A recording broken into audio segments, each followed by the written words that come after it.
Hello and welcome to Data Management in Industrial Systems course. In the last section we talked about data and decision making. As a brief summary, we talked about decision processes in managers' minds or decision makers' minds. So we have intelligence phase, design phase, choice phase, and implementation phase. We try to understand the situation, find out the problem. We try to design the real world in our brains or with numbers in design phase and create alternative actions. Then we make a choice in the choice phase. Then we implement our choice. We talked about some problems. So if you don't remember these terms, please go back and watch the other videos again. And finally, at the end of the section, I talked about what are the systems we use for supporting these phases. If you remember from the Marvel case, even if you know the company and a telephone comes to you and you must understand the problem. And to understand the problem, you must know when the ship departs from the port, because you need to calculate the time between the current time and the ship's department. So if you don't know this time, you cannot even understand the criticality of the problem. Besides, we again talked about some alternative actions. To evaluate each action, we must need some additional informations. We talked about them in the previous section. And we summarized it like in this decision process, the information we need is generally supported by the information systems in our company. We generally call them management information systems also. And here you see a list of or the abbreviations of some information systems. Beginning from the decision, we move to information need, and for this information need, we come to information systems. They support us, they give us information. So now let's talk a little bit about information systems.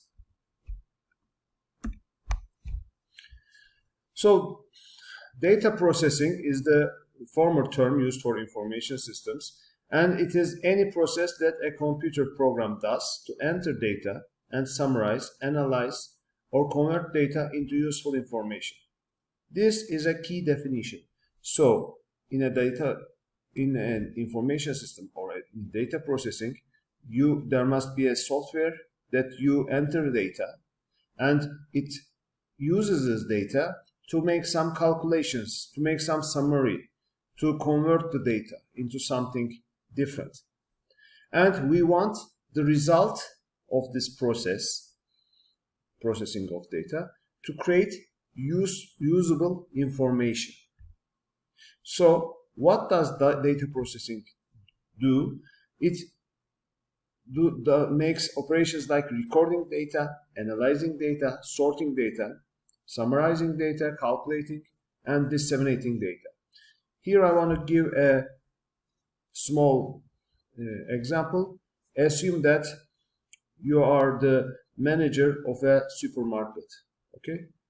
And you need to know what is your most selling products and what is your worst selling products. Okay, you want a list. In this list, you want to see from bottom to top to bottom, you want the most selling items to be in the first line and the worst selling in the last line. You want it to be ordered. But, of course, the operational data is not ready for this. Because you know operational data, of course, maybe at the moment you are not familiar with it, but did you get any receipt anytime? I think so. In any company, it gives you a receipt, and what is written on that receipt is a transactional data. When you go to a supermarket and buy a water and a pen, etc., you see what you buy on the receipt. Okay? And this is operational data, and it is your data. But in this example, what the manager wants, or as a manager, what you want from the system is to calculate or is to get all the transactional data, operate on it, and make a summary out of it.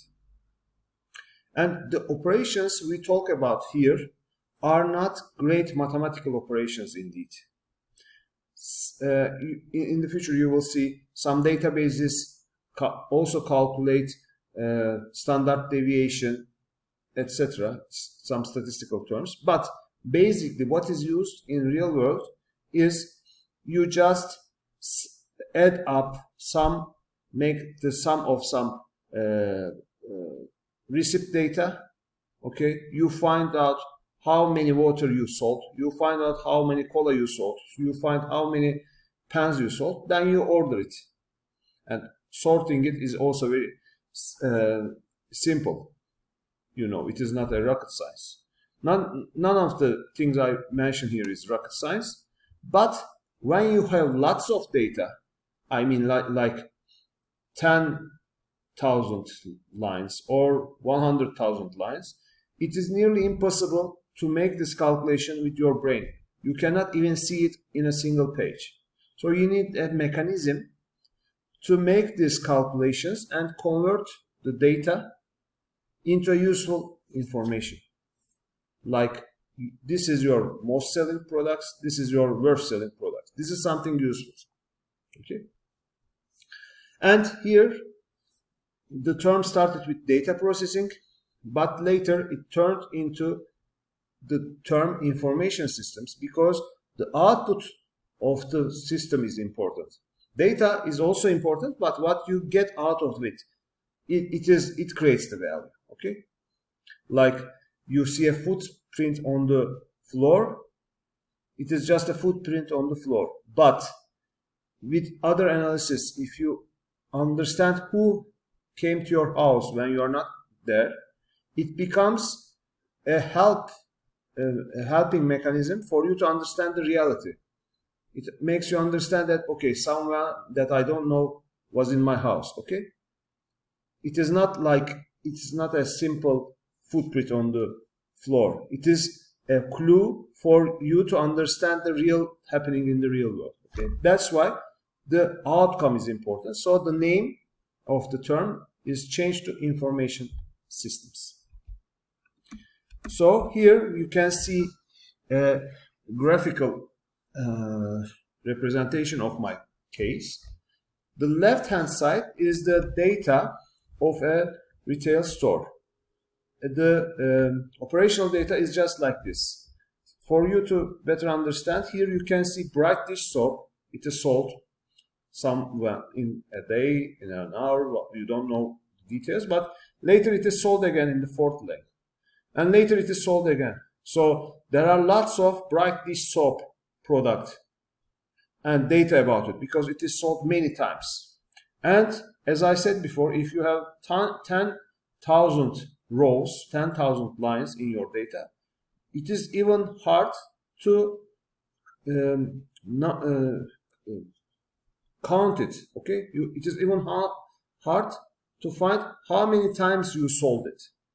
Besides, you must find out the income out of this product. So 1.29, then 1.29, blah blah. You must add them up to find out that it's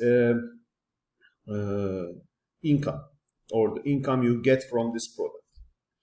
So if you think that there are 10,000 lines here, just like this part in the left hand side, there is a data, but you don't have any understanding out of it because you cannot even see it at a look. You must scroll and try to remember all the numbers, etc. It is very hard. But if you make some calculations, or if you make this information system make some calculations for you, you can convert it into a report. Okay? And here in this report, you can see that this soap, bright dish soap, with item number 331, has sold 7,186 times, and up to this time the year-to-date sales is more than $9,000. Okay, now it's an example of information because it is summarized and it means something. It means something because you can compare it with another product. For example, BL Hill Coffee.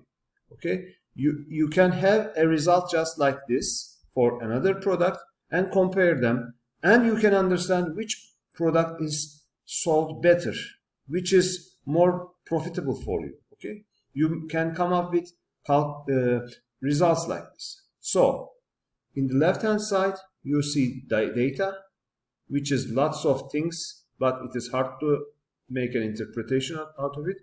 But in the right hand side you see information, which is a sample of information out of this data, and you can get decisions, you can make good decisions out of it. At least you can understand which product is performing well, which product is performing bad. Okay, so this is information, it is meaningful. So here you can see in this slide, you can see the differences between data and information. Of course, the terms come from different roots. Data comes from datum, which is to give, but information comes from the Latin word informare, to instruct. Okay, so in the data it gives, okay, it gives you lots of things, but it doesn't teach you anything. You must get some value out of it, you must work on it. But information, it already worked on the data and now it tries to teach you something. Okay, you can remember it like this. So in the data it is lots of facts, but in the information there is an derived outcome. You derive some outcome out of it, and information is always meaningful, and it is generated after data processing, and it is easy to understand because the purpose of information is to be easy to understand, because managers must understand it easily and get into action. So any kind of reports, any kind of tables, any kind of graphics representing your sales or your school performance, they are information. What is the raw data on the other hand? It is generally not meaningful. At least you must work on it to understand what is this. So it is difficult to understand. Okay, so data, there is lots of things, okay, lots of facts, but you must work on these facts to create value out of it, which is called information. Here in the third step we have another term which I want to mention here. It is knowledge. Okay, it is another term called knowledge. So data, information and knowledge. There's a little bit confusion about the Turkish versions of these terms. We have the term veri for data in Turkish, which is okay to give, and ver, okay, it is okay. But information, the term information is generally confused with knowledge, and we don't have an exact word for information in Turkish. So in some departments, in some universities, you can see departments like informasyon sistemleri. Information, but the word information is not in Turkish, as you can see. It's converted from information. The problem here is that knowledge, the term knowledge comes from knowing, and knowing is about your brain. Okay, you understand the facts, you make interpretations, and then you know. Okay, now let's give another example. I'm teaching, okay, but it becomes a knowledge when you receive my words, when you think about them, and when you make exercises on them. At the end of this experience, it becomes a knowledge for you. Okay, so the term bilgi comes from the word bil, bilmek, which is about you. In this last example, it is about you. It is not about me. I'm informing you, I'm instructing you, but we don't have the exact word in Turkish. That's why we can use the word bilişim for information, which is not so suitable, but this is what we have in hand. At least I think it is better than information. But the information is, let's take a little a look at this figure again. The information gives you the numbers, but still the manager must make some brain activity, okay, to create value out of it. It must compare with another product, or the manager can compare it with last week's sales, so make interpretation for this. Okay, seeing this report doesn't mean that the manager knows it. Okay, still he must make some actions in his brain, think about it, etc. After that, it becomes knowledge, something in his mind, like this is a knowledge. In the summertime, sales of cold cola increases, or sales of ice cream increase.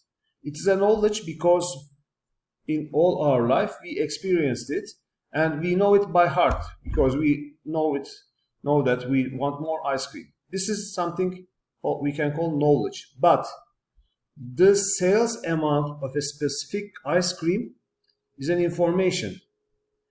It comes from the data, but still the manager must make an interpretation for it.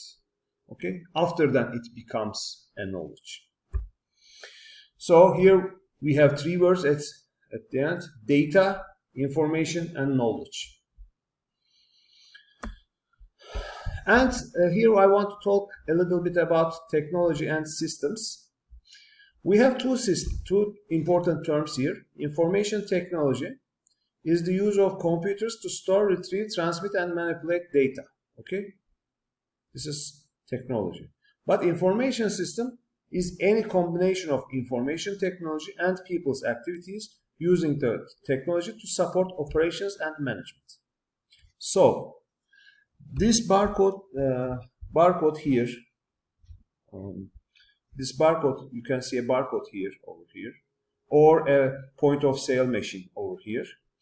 These are all products. They are on the market.